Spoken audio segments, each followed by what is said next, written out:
আজি আমি এটা দ্বিঘাত সমীকৰণৰ সমাধান উলিয়াম x² - 7x + 10 = 0। এটা দ্বিঘাত সমীকৰণ সমাধান কৰাৰ কেইবাটাও নিয়ম আছে: উৎপাদকীকৰণ পদ্ধতি, দ্বিঘাত সূত্ৰ আৰু বৰ্গ সম্পূৰণ পদ্ধতি। তো আমাৰ আটাইতকৈ সহজ আৰু ভাল লগা পদ্ধতিটো হৈছে উৎপাদক বিশ্লেষণ পদ্ধতি। তো উৎপাদক বিশ্লেষণ পদ্ধতিত কি হয়, প্ৰথমতে আমি x² সহগ আৰু ধ্ৰুৱক পদৰ মাজত আমি পূৰণ কৰিব লাগে। তো x² সহগ কি দিয়া আছে, একো নাই, তাৰ মানে 1, আৰু ধ্ৰুৱক পদ কি আছে 10, আমি 1 আৰু 10 পূৰণ কৰিম। তো যাৰ পূৰণফল কি হয় 10।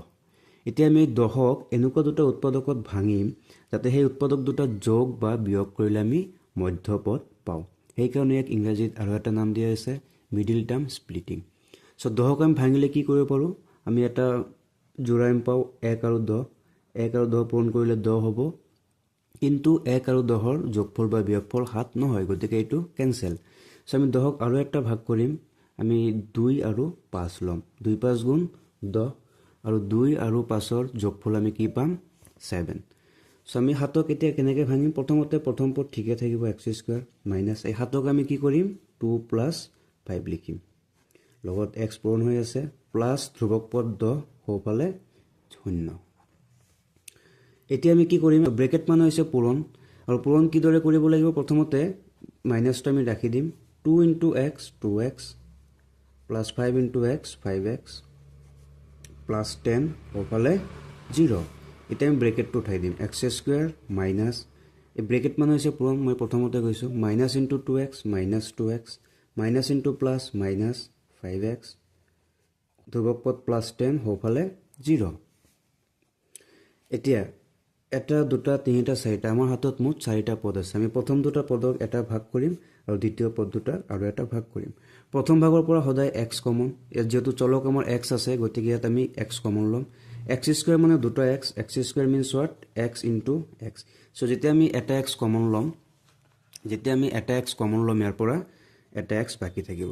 চ' আমি প্ৰথম পদৰ পৰা আমি কমন লৈছোঁ x, তো ইয়াৰ পৰা বাকী থাকিব এটা x মাইনাছ 2 × x, আমি যিটো x কমন ল'ম, আমি ইয়াতে x লিখিব নোৱাৰোঁ, x বাদ দি কি থাকিলে 2। চ' প্ৰথম পাৰ্টৰ কাম শেষ। এতিয়া আমি দ্বিতীয় পাৰ্টত আহোঁ। দ্বিতীয় পাৰ্টত কি আছে, -5x + 10। চ' এটা ইজিয়েষ্ট ৱে হৈছে যে সদায় দ্বিতীয় পাৰ্টটোত xৰ লগত যিটো সংখ্যা থাকে আমি সেই সংখ্যাটো কমন ল'ব লাগে, আৰু xৰ লগত কি আছে -5। চ' যদি আমি -5 কমন লওঁ, ইয়াত কি বাকী থাকিলে x, আৰু ইয়াত কি হ'ব আছে প্লাছ, আমি কমন লৈছোঁ মাইনাছ। চ' প্লাছ মানে কি, চ' প্লাছ মানে হৈছে দুটা মাইনাছৰ পূৰণফল।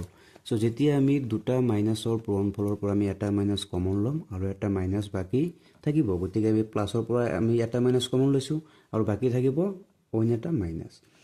আৰু ইয়াত কি বাকী থাকিব যে 5ৰ লগত কিমান পূৰণ কৰিলে 10 হয়, 5 × 2 = 10 সোঁফালে 0। চ' এইটো মনত ৰখাৰ ভাল নিয়ম কি, যে যদি আমি xৰ লগত যিটো আছে যদি আমি সেই সংখ্যাটো কমন লওঁ, -5 আছে যদি আমি -5 কমন লওঁ, আমি পূৰ্বৰ দৰে ইয়াত যিহেতু x - 2 পাইছোঁ ব্ৰেকেটৰ ভিতৰত, আমি ইয়াতো x - 2 পাম, অইন কোনো সংখ্যা বা পদ নাপাওঁ। ক্লিয়াৰ? এতিয়া কি হ'ল, আমাৰ পদ কেইটা হ'ল, এটা পদ, দুটা পদ, আৰু দুটা পদতে কি আছে x - 2 কমন আছে।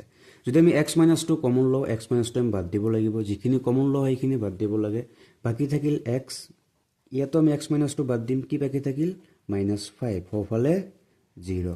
এতিয়া কি হ'ল, এটাই পদ হ'ল, মাজত যদি পূৰণ থাকে, যদি আমি এনেকৈ লিখোঁ যে a × b × c × d সোঁফালে 0, ইয়াত 4টা ৰাশিৰ পূৰণফল 0, আৰু 4টা ৰাশি মিলি আমি এটাই পদ ধৰিম আনটিল এণ্ড আনলেছ, যেতিয়ালৈকে মাজত প্লাছ বা মাইনাছ নাথাকিব, পূৰণ থাকিলে ইহঁতৰ এটাই পদ হয়। এতিয়া দুটা ৰাশিৰ পূৰণফল 0, এইটো সম্ভৱ কেতিয়া, যে হয় এৰ মান 0 হ'ব লাগিব, নহ'লে বিৰ মান 0 হ'ব লাগিব।